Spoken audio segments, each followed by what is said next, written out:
Chapter 2 is all about first language acquisition as opposed to second language acquisition. And now we're considering how all of us learned our first language as children and how that might be similar or different than when later we go on to learn a second language. Children can try to learn a second language, and we know they have advantages while they're children. And then teenagers typically start learning a second language, and then older adults as well. But looking at first language acquisition, when we're 1, 2 years old, 3 years old, we have this amazing ability, as we know, to pick up the language just by being born into a culture and a community and starting to use language. And we're very successful. People are 99% successful at learning their first language, not as successful at learning second language because people have varying degrees of success. But it is pretty amazing how well and how adept humans are at learning language.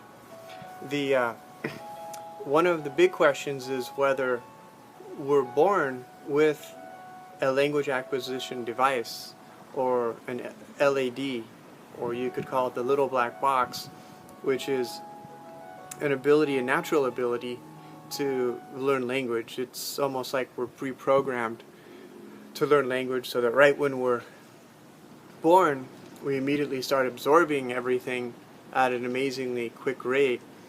And by the time we're 2 or 3 years old, we have this complex ability to use language that seems much more advanced than really the input that we had as kids or the amount of practice we had at using the language.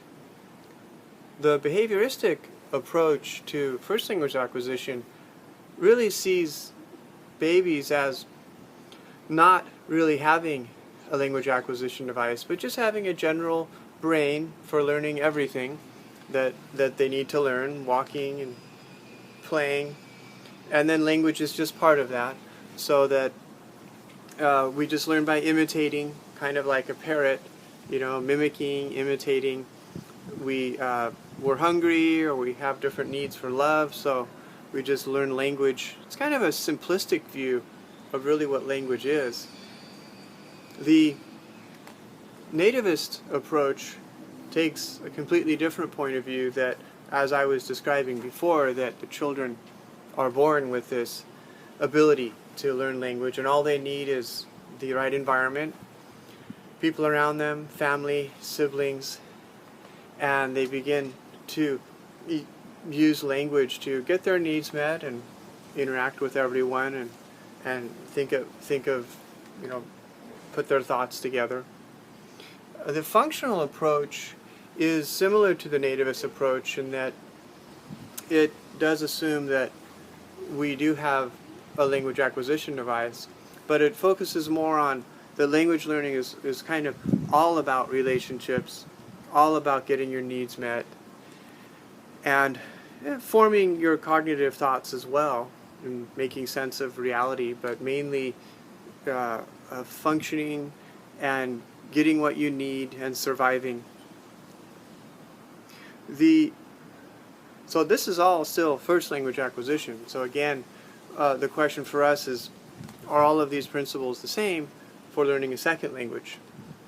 Or are they different because, number one, when we learn a second language, we already have a first language totally in place. So maybe our brain is kind of fixed with that first language, so it's not really open, or gets confused by what we call interference from the first language. Or we're older, so we have different emotional needs.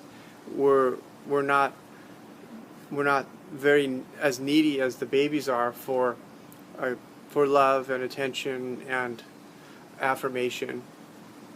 Our brains are much more developed. Usually when we're learning a second language, we cognitively are in a different stage because we're older. So for all of these reasons, it could be argued that learning a second language is much more of a kind of an intellectual activity, and just like when you study any subject, and not as much a desperate need as with first language acquisition to interact with your environment. B.F. Skinner was a famous psychologist for identifying a behavioristic type of learning, kind of like the Pavlov's dog that we just learn by reward and punishment, kind of what to do.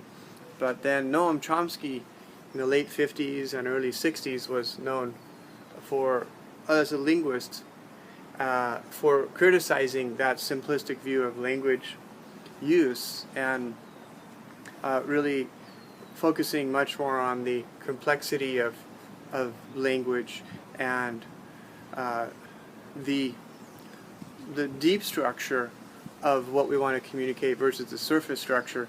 The surface structure is just the language that we use, but the deep structure is like the feeling we have, the idea we have, what we're trying to communicate, and focusing on all the options we have to say different things.